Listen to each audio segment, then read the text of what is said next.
box in here. Oh, on the ground? Yeah. So you gotta lift this guy. Oh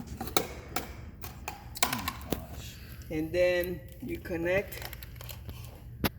There's an HDMI input in here. You guys see it? Yeah. And a VGA. So we're gonna use the HDMI input because most of our computers are all HDMI. They're high res. So you plug that in there, so you don't trip or anything else. You put this box in like this, and then you bring the cable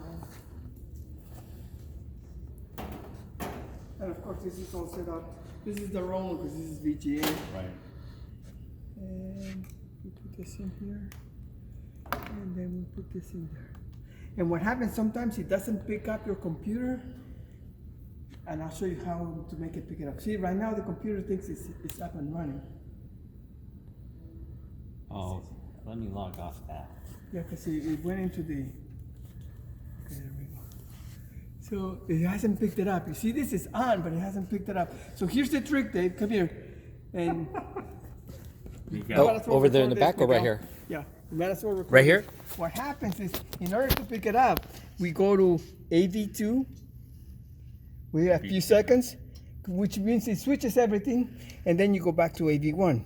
And this time you'll pick up your computer. AB2, AB1. Correct. And now Okay. you come over here. And it's back and it's on. You see what I'm saying? AB1, AB2. Correct. So you Remember switch it to this? AV2, Right. and then you switch it back to AV1, and now. So it's kind of like a reboot. Correct. Because it didn't pick it up. You saw that, right? It wasn't Right, on. I and did. so, Yeah. so doing that now sets it, and now you're set up. And then do we do like a mic check to make sure the audio's on? Correct. And so now we can turn this guy's on and. There we go. 1, 2, 1, 2. Yes, yes. Karaoke time. Dave, you got the floor. Try this one, Dave. Turn it on. Turn it on. Oh, this is the new one. This is the one that. Oh, so we have two. Yes, yes. Okay. That's the one that makes you sound better. So. So we have karaoke. Right. You may start. So anyway, so that's pretty much it. So is that complicated or is that?